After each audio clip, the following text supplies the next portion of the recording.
Good afternoon, boys and girls. I am here ready to do my read aloud. I had a plan for field trip Friday. I was going to go to the park since our book is about a park. However, I did not go soon enough, and then it started to rain, and so I just stepped out. I was going to go now, but I just don't know what the weather's going to do, and it's a little chilly too, so I decided that the field trip would be a different room in my house since I've been in my office. Today I went to the living room. I'm going to show you. I'm near my fireplace. I thought that was a good spot for reading. I do want to go over our chart before I begin to read. I have my chart here that I have been working on for each chapter.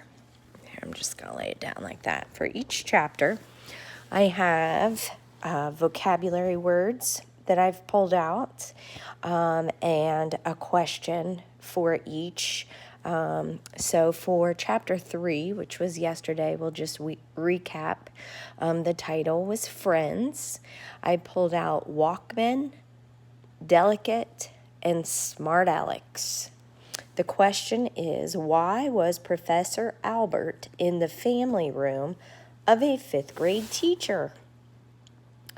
I thought that was interesting. If you have any input on any of the vocabulary words or any of the 3 questions so far, please email them to me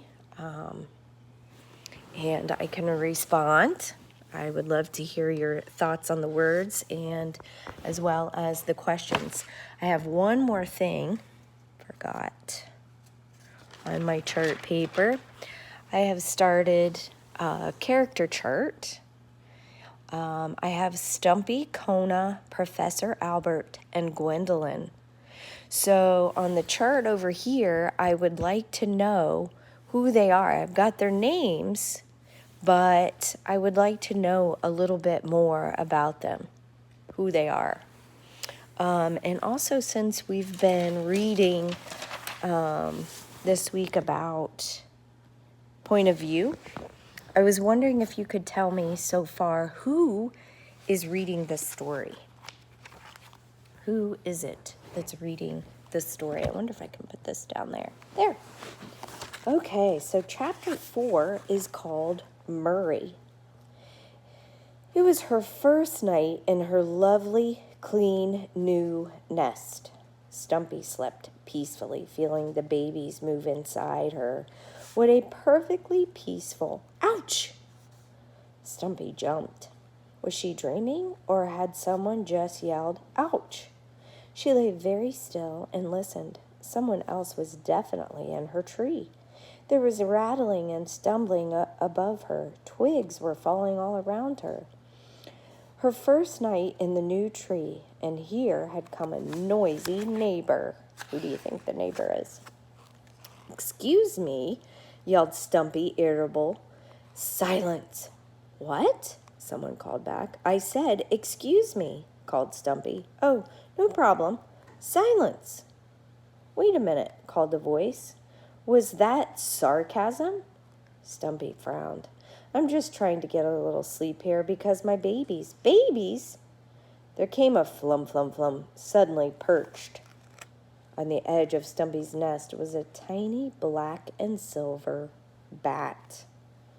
He was grinning broadly. I love babies, he said. He shook Stumpy's paw and peered into her nest. So where are they? Stumpy by now was speechless. Here was a bat in her home in the middle of the night, chatting. She couldn't find her voice, so she simply pointed to her stomach. You ate your babies? Asked the bat. Who are you? Stumpy finally managed to ask. The bat grinned and shook Stumpy's paw again. Murray, he said. Name's Murray, and you? Stumpy. Pleased to meet you, said the bat. Did you just move in? Stumpy nodded. Hey, Murray said with great cheer, we'll be neighbors. I've tried every tree in East Gooseberry, and this is the only one that doesn't have a woodpecker living in it. Talk about ruining a neighborhood. Just try to sleep while a woodpecker's having breakfast. What do you know about woodpeckers? Speaking of food, said the bat, have you eaten? I want to go out for Chinese. There's this big green dumpster over on 6th that's always full of egg rolls and tasty little packages of duck sauce. Well, tasty if you're not a duck. Ha! So, want to go? Stumpy looked carefully at the bat. You're nocturnal, aren't you? She asked. No way, said Murray. I'm a Democrat. No, said Stumpy. Nocturnal means you sleep all day and stay up all night. I knew that, said Murray. So? Asked Stumpy. Murray seemed confused. Then he remembered the question. Oh, he said with relief. Oh, yes. I'm as nocturnal as they come. Do you want to go for Chinese or not? Stumpy was very big, very heavy with babies, and also very tired, and she was not nocturnal. She thought it best to stay home, so instead she invited Murray in for a bite of fresh pita bread she'd found that morning. In spite of the rude awakening, Stumpy was happy for Murray's company. She sensed that her babies were due to arrive very soon, and it was good having him to talk to. She didn't feel lonely or afraid. Murray told her all about his cousin Rudy's sinus problems and his great-aunt Miriam's bad knee and the heart palpitations that ran in his family. He also told her about the fall he'd had as a young bat when he was hanging from a tree by one foot and trying to unwrap a Mars bar with the other. He had gotten so excited that he slipped and hit the ground head first.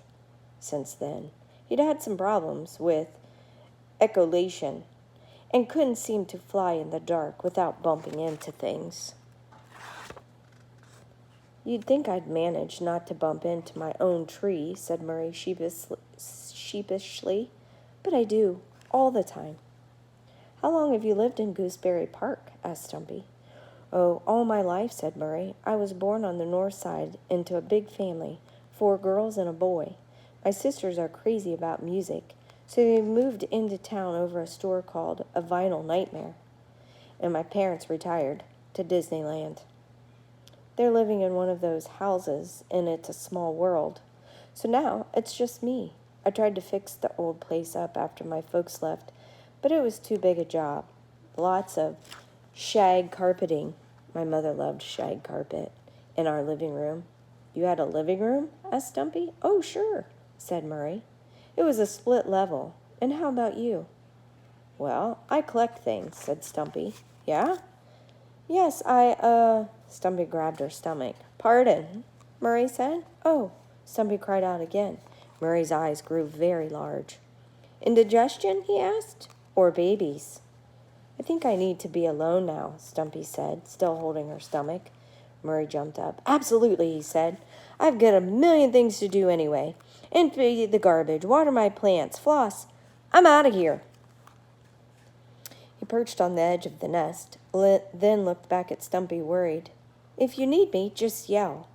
I'm only 1 flight up. Stumpy smiled. Good night, Murray. I'll be fine. I'll call you in the morning. The tiny bat grinned. Babies, he said. Then he was gone. Alone, Stumpy swept away the remaining pita crumbs, then curled herself into a warm corner of the nest, where she had made a special bed of sweet-smelling pine needles. She closed her eyes and took several deep breaths. So how many ducks do you think it takes to make one of those little packages of sauce? Called a voice from above. Stumpy smiled. And that is the end of Chapter 4. Chapter 5 is called Time. So I heard some interesting words in Chapter 4 that I will add to my list. See, are you thinking of any? See if the ones that I post might be the same ones that you're thinking about. So it looks like I can add a new character onto the character chart. That might be my question for today. Who is our new character? So I hope everyone is enjoying the story. I hope that you are enjoying school at home. If you have any questions or problems, let me know. Let me think. Lots of work has been going on iReady and Reflex. Good job, everyone. Reading group work hopefully is going well. I have not heard from anybody who is reading Mr. Popper's Penguins. That is a reading group number 4. So I would love to hear from you all to know how the how the book is going. I would suggest that maybe over spring break that you find the movie, Mr. Popper's Penguins. It's good. It is very different from the book, but it is fun. So if you're looking for something to do next week, Mr. Popper's Penguin Reading Group people, you might enjoy the movie. Those of you that are reading Freckle Juice, let me know how your packets are going. Send me some pictures so I can see what chapters you're on for Freckle Juice. The other couple groups have ReadWorks articles that they're working on. I am today yet going to go through those to see where everyone is and how they're doing. So be looking for an update. I will send those that information out. And then